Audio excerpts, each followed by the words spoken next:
ಸಾಂಬಾರು ಮಾಡೋಕ್ಕೆ ಹೋಗಿ ಏನು ಗತಿ ಮಾಡಿದ್ದೀನಿ ನೋಡಿ. ಹಾಯ್ ಎಲ್ರಿಗೂ ಗುಡ್ ಮಾರ್ನಿಂಗ್. ಎಲ್ಲರೂ ಹೇಗಿದ್ದೀರಾ? Welcome back to my channel. ಇವತ್ತು ಬೆಳಗ್ಗೆ ಬೇಗ ಎದ್ದು ಅನ್ನಕ್ಕಿಟ್ಟಿದೆ. ಫಸ್ಟು ಇವತ್ತು ಪುಳಿಯೋಗರೆ ಮಾಡೋಣ ಅಂತ ಅಂದ್ಕೊಂಡು ಪುಳಿಯೋಗರೆ ಮಾಡೋಕ್ಕೆ ಅಂದ್ಬಿಟ್ಟು ಅನ್ನಕ್ಕಿಟ್ಟಿದೆ. ಬೆಳಗ್ಗೆ ಎದ್ದಾಗ ನಿದ್ದೆ ಬರುತ್ತೆ ಈಗ, ಅದಕ್ಕೋಸ್ಕರ ಬಿಸಿನೀರು ಕುಡಿಯೋಣ ಅಂತ ಹೇಳ್ಬಿಟ್ಟು ಸ್ವಲ್ಪ ಬಿಸಿನೀರು ಇಟ್ಕೊಂಡು ಕುಡಿಯೋಣ ಅಂತ ಇಡ್ತಾಯಿದ್ದೆ. ಹಂಗೆ ಬೆಳ್ಳುಳ್ಳಿ ಮತ್ತು ಮೆಣಸಿನ್ಕಾಯಿ ಎಲ್ಲ ತೊಗೊತಾ ಇದ್ದೆ. ಬೆಳ್ಳುಳ್ಳಿ ಎಷ್ಟು ಬೇಕಂತ ನೋಡಿ ಸುಳ್ಕೊಳ್ಳೋಕ್ಕೆ ಅಂತ ಹೇಳ್ಬಿಟ್ಟು ತೆಗೆದಿಟ್ಕೋತಾ ಇದ್ದೆ. ಆಮೇಲೆ ಹುಣಸೆಹಣ್ಣ ಮೊದಲೇ ನೆನೆಸಿಟ್ಟಿದೆ. ಆಮೇಲೆ MTR ಪುಳಿಯೋಗರೆ ಪ್ಯಾಕೆಟ್ನ ನಾನು ಯೂಸ್ ಮಾಡ್ತಾಯಿದ್ದೀನಿ. ಆಮೇಲೆ ಪುಳಿಯೋಗರೆ ಎಲ್ಲ ಮಾಡಿ ಪಾತ್ರೆ ಎಲ್ಲ ಇದ್ದವು, ಬಾಕ್ಸ್ದೆಲ್ಲ ನೋಡ್ಬೋದು ಎಷ್ಟು ಬಿದ್ದಿದೆ ಅಂತ. ಅಷ್ಟೆಲ್ಲ ಪಾತ್ರೆ ಎಲ್ಲ ಈಗ ತೊಳಿಬೇಕು. ಎಲ್ಲ ತೊಳೆದು ಇಕ್ಬಿಟ್ಟು ಬಾಕ್ಸ್ಗೆಲ್ಲ ಕಲಿಸ್ತಾ ಇದ್ದೆ. ಪುಳಿಯೋಗರೆನ ಕಲಸಿ ಅವರಿಗೆಲ್ಲ ಬಾಕ್ಸ್ಗೆಲ್ಲ ಹಾಕಿ ಕೊಟ್ಟು ಕಳಿಸ್ತಾ ಇದ್ದೆ. ನಾನು ಅವ್ರಿಗೆ ಟೈಮ್ ಆಗಿದೆ ಅಂತ ಬೇಗ ಮಾಡಿಕೊಟ್ರೆ ಆಮೇಲೆ ಹೇಳ್ತಾರೆ ಇನ್ನೂ ಸ್ವಲ್ಪ ಟೈಮ್ ಇದೆ ಅಂತ. ಅದಕ್ಕೆ ಅವ್ರ ಜೊತೆ ಕುತ್ಕೊಂಡು ಮಾತಾಡ್ತಿದ್ದೆ. ಏನು ಗೊತ್ತಾ, ನಾವು ನಿಂತಾರನೇ ಸ್ಕೂಲ್ಗೆ ಹೋಗುವಾಗ ರೆಡಿಯಾಗಿ ಕೂತ್ಕೊಬಿಡ್ತಿದ್ದೋ ನಮ್ಮ ಅಮ್ಮ ಕೆಲಸ ಹೇಳ್ಸುತ್ತೆ ಅಂತ. ಆ ಕೆಲಸ ನೀನು ಮಾಡ್ತಿದ್ಯಾ ಅಲ್ವಾ? ನೀನು ಹಂಗೆ ಮಾಡ್ತಿದ್ದ? ನಾನು ಅಮ್ಮ ಕೆಲಸ ಹೇಳುತ್ತೆ ಅಂತ ನಾನು ಖುಷಿ ಬೇಗ ರೆಡಿ ಆಗ್ಬಿಟ್ಟು ಯೂನಿಫಾರ್ಮ್ ಹಾಕೊಂಡ್ಬಿಟ್ರೆ ಕೆಲಸ ಹೇಳ್ತಿರಲ್ಲ. ನೀನು ಹಂಗೆ ಈಗ ಯೂನಿಫಾರ್ಮ್ ಹಾಕೊಂಡು ನೀನೀಗ ಏನು ಮಾಡ್ತಿದ್ದಿ? ಇಬ್ಬರು ಮಾತಾಡ್ಕೊಂಡು ಕೂತಿದ್ವಿ ನಾವು. ಹಿಂಗೆ ನಾನು ನನ್ನ ತಮ್ಮ ಎಲ್ಲ ಕೆಲಸ ಹೇಳುತ್ತೆ ಅಮ್ಮ ಅಂದ್ಬಿಟ್ಟು ಬೇಗ ರೆಡಿಯಾಗಿಬಿಡ್ತಿದ್ವಿ ಸ್ಕೂಲು ಕಾಲೇಜ್ಗೆ ಹೋಗೋಕ್ಕೆ. ಈಗ ಅವರು ಬೇಗ ರೆಡಿಯಾಗಿ ಕೂತಿದ್ದಾರೆ ನೋಡ್ಬೋದು. ಒಂದು ಏನೂ ಹೆಲ್ಪ್ ಮಾಡಲಿಲ್ಲ ಇವತ್ತು ಬೆಳಗ್ಗೆ ಎದ್ದು. ಅದಕ್ಕೆ ಹೇಳ್ತಾಯಿದ್ದೆ ಏನು ಹೆಲ್ಪ್ ಮಾಡ್ದಂಗೆ ಈಗ ನಮ್ಮಂಗೆ ಸೋಂಬೇರಿ ಥರ ಮಾಡ್ತಿದ್ಯಾ ಅಂತ. ಅದಕ್ಕೆ ಎಲ್ಲ ಹೇಳ್ತಾಯಿದ್ರು ಅವ್ರು ಅಷ್ಟೇ. ಅದೇ ಮಾತಾಡ್ಕೊಂಡು ಇಬ್ಬರು ಕೂತಿದ್ವಿ. ಆಮೇಲೆ ಅವರು ಡ್ಯೂಟಿಗೆ ಟೈಮ್ ಆಯಿತು ಅಂತ ಹೊರಟರು. ನಾನು ಸ್ವಲ್ಪ ಹೊತ್ತೆಲ್ಲ ಕೂತ್ಕೊಂಡ್ರೆ ಅಷ್ಟೆಲ್ಲ ಮಾಡಿದೆ. ಇನ್ನು ಮಧ್ಯಾಹ್ನಕ್ಕೆ ಪುಳಿಯೋಗರೆ ಇರಲಿಲ್ಲ, ಏನಾರು ಮಾಡ್ಕೊಬೇಕು ನನಗೆ ಅಂದ್ಬಿಟ್ಟು ಏನೋ ಮಾಡ್ಕೊಳ್ಳೋಣ ಅಂದ್ಬಿಟ್ಟು ನೋಡ್ತಾ ಇರ್ಬೋದು ಹೇಗೆ ಇಟ್ಟು ಕಳಿಸಿದ್ದೀನಿ ಅಂತ. ಎಲ್ಲ ಕಳಿಸಿ ಅದು ಈ ಥರ ಆಗಿದೆ. ಪರೋಟ ಥರ ಬಂದಿತ್ತು, ಅದು ಚೆನ್ನಾಗಿತ್ತು. ಆಮೇಲೆ ಎಗ್ ಬುರ್ಜಿ ಥರ ಮಾಡ್ಕೊಂಡಿದ್ದೆ, ಮೊಟ್ಟೆ ಎಲ್ಲ ಹಾಕ್ಬಿಟ್ಟು.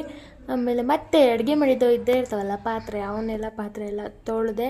ಇನ್ನು ಮತ್ತೆ ಸಾಂಬಾರು ಮಾಡಬೇಕಿತ್ತು. ಈ ರೆಸಿಪಿನ ನಿಮ್ಮ ಜೊತೆ ನಾನು ಹಂಚ್ಕೋತೀನಿ, ನೋಡ್ಕೊಂಡು ಮಾಡ್ಕೊಳ್ಳಿ. ಮೊನ್ನೆ ನೆನೆಸಿದ್ದೆ ಒನ್ ಡೇ, ಆಮೇಲೆ ಸೋಸ್ಬಿಟ್ಟು ಮಡಿಕೆ ಕಟ್ಟಾಕಿ ಈ ಥರ ಮೊಳಕೆ ಬಂದಿದೆ. ನೋಡ್ತಾ ಇರ್ಬೋದು ಎಷ್ಟು ಚೆನ್ನಾಗಿ ಬಂದಿದೆ ಅಂತ. ಇಷ್ಟು ದೊಡ್ಡದಾಗಿ ಬಂದಿದೆ ಇದು. ಬಟ್ ಇದು ನಾನು ಸೆಕೆಂಡ್ ಟೈಮ್ ಮೊಳಕೆ ಕಟ್ಟಿ ಮಾಡ್ತಾ ಇರೋದು. ನೋಡೋಣ ಹೇಗೆ ಬರುತ್ತೆ ಅಂತ. ಸಾಂಬಾರು ಮಾಡಬೇಕು. ಖಾರನೂ ರೆಡಿ ಮಾಡ್ಕೊಂಡಿದ್ದೀನಿ ಆಲ್ರೆಡಿ ಖಾರ ರೆಡಿಯಾಗಿದೆ. ತರಕಾರಿ ಸಿಂಪಲಾಗಿ ಹಾಕ್ತಾಯಿದ್ದೀನಿ, ಏಕೆಂದರೆ ಮೊಳಕೆ ಕಟ್ಟು ಇದು ಸ್ವಲ್ಪ ಜಾಸ್ತಿ ಇರೋದ್ರಿಂದ ಕ್ವಾಂಟಿಟಿ, ತರಕಾರಿ ಎಲ್ಲ ಸ್ವಲ್ಪ ಕಮ್ಮಿ ಹಾಕೋಣ ಅಂದ್ಬಿಟ್ಟು ಈಗ ಸಾಂಬಾರು ಮಾಡ್ತಾಯಿದ್ದೀನಿ. ಬನ್ನಿ ಹೇಗಿರುತ್ತೆ ಏನು ಅಂತ ಈ ವಿಡಿಯೋದಲ್ಲಿ ನೀವು ನೋಡಿಕೊಂಡು ಬರಬಹುದು. ನೋಡಿ ಹುಳ ಇದ್ದಂಗೆ ಕಾಣಿಸ್ತಾ ಇದ್ದಲ್ಲ, ಹುಳ ಅಲ್ಲ ಅದು ಮೊಳಕೆ ಬಂದಿದೆ. ಎಷ್ಟು ಚೆನ್ನಾಗಿ ಬಂದಿದೆ, ಎಷ್ಟು ದೊಡ್ಡದಾಗಿ ಬಂದಿದೆ. ಮೊಳಕೆ ಸ್ವೀಟ್ ಆಗ್ಬೋದು ಅನ್ಸುತ್ತೆ ಸಾಂಬಾರು, ಏನು ಗೊತ್ತಿಲ್ಲ, ನೋಡೋಣ ಬನ್ನಿ. ಸಿಂಪಲಾಗಿ ಹಂಗೆ ಸಾಂಬಾರು ರೆಸಿಪಿ ಹೇಳ್ಬೇಡ ಅಂದ್ಕೊಂಡು ಎಣ್ಣೆ ಹಾಕಿದ್ದೀನಿ. ಆಮೇಲೆ ಸ್ವಲ್ಪ ಸಾಸಿವೆ ಹಾಕ್ತೀನಿ, ಸ್ವಲ್ಪ ಕರಿಬೇವು ಸೊಪ್ಪು ಹಾಕೋಣ. ಆಮೇಲೆ ಮೊಳಕೆ ಕಟ್ಟಿಗೆ ಈ ಥರ ನೀರು ತಗೊಂಡು ಸ್ವಲ್ಪ ಇನ್ನೊಂದು ಸ್ವಲ್ಪ ತೊಳ್ಕೊಂಡು ಇದನ್ನು ಸ್ವಲ್ಪ ನೀಟಾಗಿ ಇಲ್ಲ ತೊಳ್ಕೊಂಡು ಈಗ ಅದ್ರೊಳಗಡೆ ಹಾಕೋಣ. ಚೂರು ಅನ್ನತ್ತೆ ನೋಡ್ತಾ ಇರ್ಬೋದು. ಈಗ ಒಂಥರ ಸ್ಮೆಲ್ಲೇ ಚೆಂದ. ಎಲ್ಲನೂ ಹಾಕಿ ಈಗ ಮಾಡಿ ಸ್ವಲ್ಪ ಗಮ್ ಅಂತ ವಾಸನೆ ಬರ್ತಾಯಿದೆ.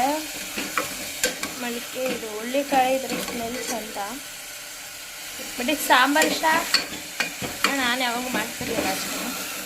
ಒಂದ್ಸತಿ ನೆನೆಸಿ ಮಾಡೋಣ ಅಂತ ಹೇಳ್ಬಿಟ್ಟು ಮಾಡ್ತಾಯಿದ್ದೀನಿ.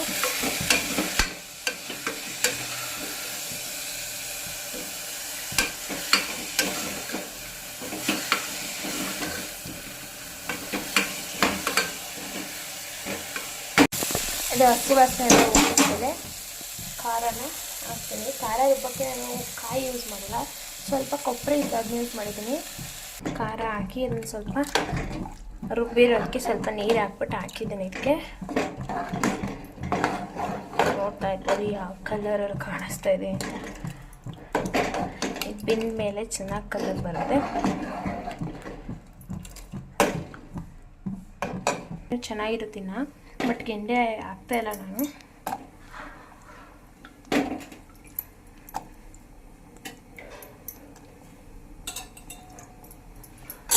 ತರಕಾರಿ ಇಷ್ಟೇ ಹಾಕ್ತಾಯಿದ್ದು.